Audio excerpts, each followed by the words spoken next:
Hello, welcome to Stories for Wonderful Children, the podcast where I share the recordings of the bedtime stories I've improvised for my children over the years. I'm Dan Wendelin, your host and storyteller. Today we return to the tale of Ia and Dak, the royal twins. As this arc of their story nears a close, we find Ia making plans to go visit her parents, but first, she must find the right people to watch over her kingdom in her absence. I hope you enjoy today's story.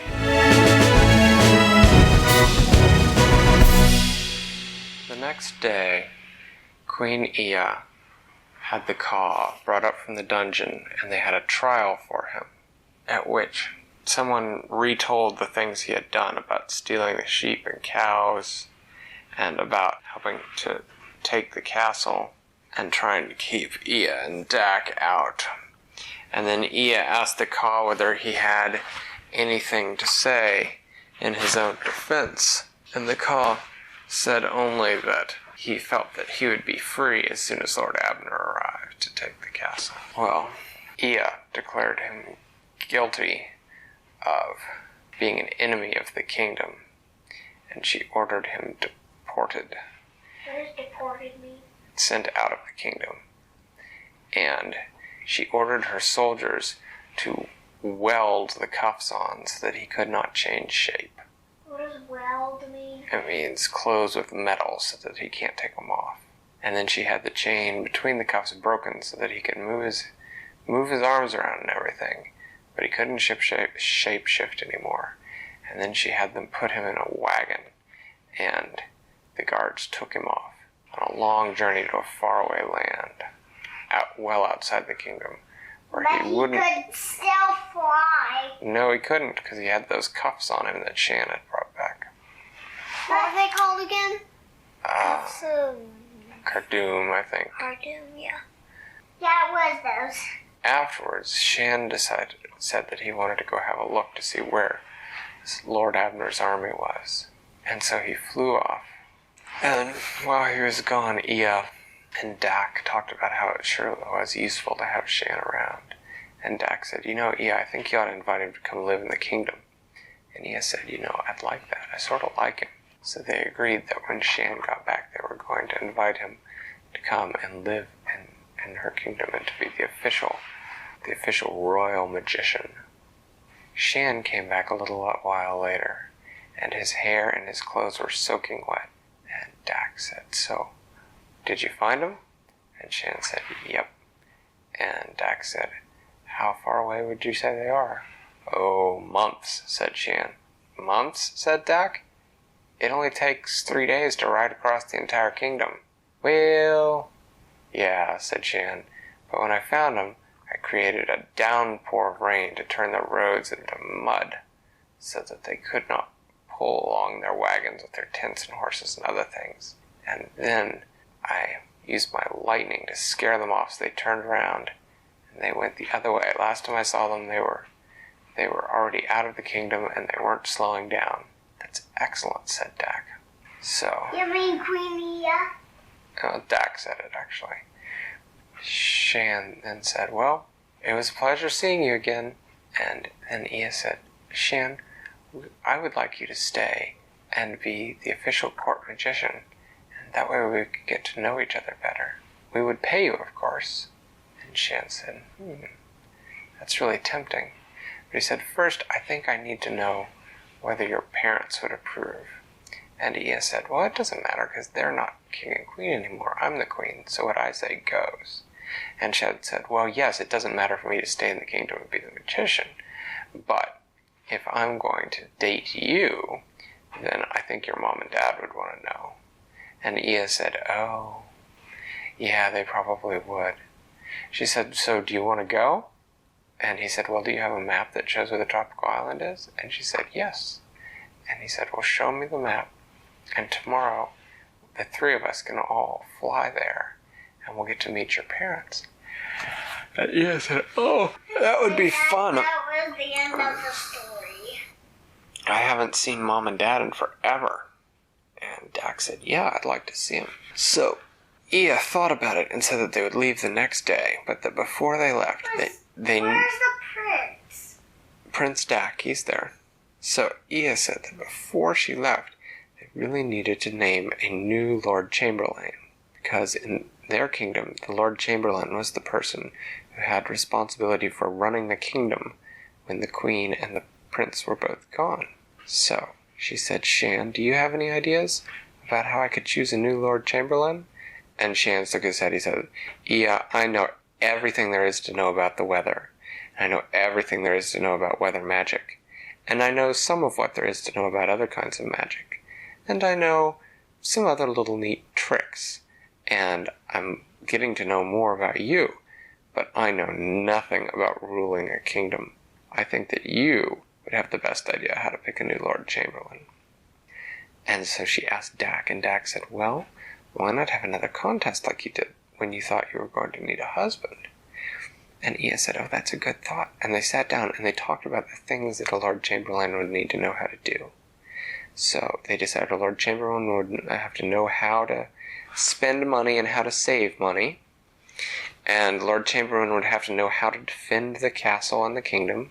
And the Lord Chamberlain would have to know how to judge problems between the people.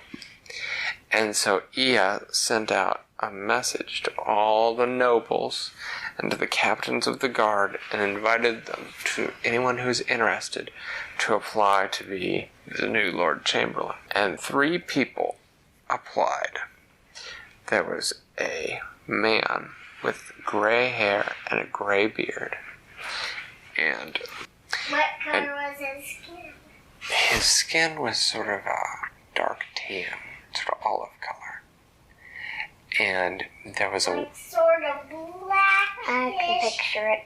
Did he have glasses? He did not have glasses, actually. No. Did he have... I can pretty much picture it. Well, he didn't, but the second person who applied was a woman, and she had very, very, very dark black skin, and black pupils to her eyes, and very dark black hair. And she was the mayor of one of the villages in Ea's kingdom. The old man that we talked about, he was a school teacher. And the third person to apply was a young captain of the palace guard. And Ea put them all through their paces of learning what needed done. Well, the old man was very, very good with the part of the contest where you got to spend money and save money, and he was really good at keeping track of money. And the young captain of the guard was far and away the best at knowing how to defend the castle and the kingdom. And the woman who was the mayor of one of the villages, she was really good at resolving problems between the people. And so Ea and Dak and Shan had trouble deciding, and they whispered back and forth. And Dak and Shan both finally said, we don't know, Ea. You're the queen. It's up to you. And Ea thought for a moment, and she said, here is what I have decided. I am the queen, and I will be obeyed. Hear me. We will no longer have a Lord Chamberlain. Instead, we shall have a Lord Judge, a Lord Defender, and a Lord Treasurer. And the 3 of you, while we are gone, will rule in our absence. The Lord Treasurer will spend the money and count the money and keep the money. The Lord Judge will resolve disputes between people and try any criminals. And the Lord Defender will keep track of defending the castle and the kingdom. And then she asked all 3 of them if they would serve while she was gone, and they said that they would. And so she asked them each their name, and the old man said his name was Abernathy. And she said, Abernathy, we name thee Lord Abernathy, Lord Treasurer of the kingdom. And then she asked the woman her name, and what do you think her name was, Rebecca? If you're not sure, I have an idea of what it might be. What? I think that her name was Sinella. I think it was Snell too. I think her name was Chirella. Well, no, because Torella was Ea's friend that we had talked about earlier. Why don't you think of what the name of the captain of the royal guard was? But Sinella, Ea said, Sinella, we name thee Lord Judge, and you are now Lord Sinella. judge of the people. And then she came to the captain of the guard. And you know what his name was, Diana? What? Can you think of a name? Could I use that name on my squirrel stuffed animal? Of course. His name was. Well, if you're not sure, I have a name for him too. Hey. Well, if you know one, then go ahead and tell me. I know one. I was thinking of Marcus. Do you like the name Marcus? No, I was thinking of a name that was called Sam. Sam? Okay, that's fine. And she said, Sam, I hereby name thee Lord Sam, Lord Guardian of the Kingdom. And she shook each of their hands and she said, rule well in my absence, for when I return, I will expect an account of all you have done, and I expect to hear that you have ruled well in my name. And they all bowed, and they said, we will, Queen Ea. And then she went to get some rest, and Shan went to get some rest, and Dak went to get some rest, because they had a long trip tomorrow out to the tropical island to see their parents. Actually, I think what they did was they were up late packing. Thanks for listening to Stories for Wonderful Children. I created today's story, but questions and witty commentary were supplied by my children. The music was created by Brandon Thompson. Your reviews and personal recommendations are the main way that new listeners find the show, so thank you for spreading the word. I'd love to hear your feedback, so feel free to get in touch via email or social media, which are listed in the show notes. Until next time, I'm Dan Wendelin, reminding you to tell someone you love a story.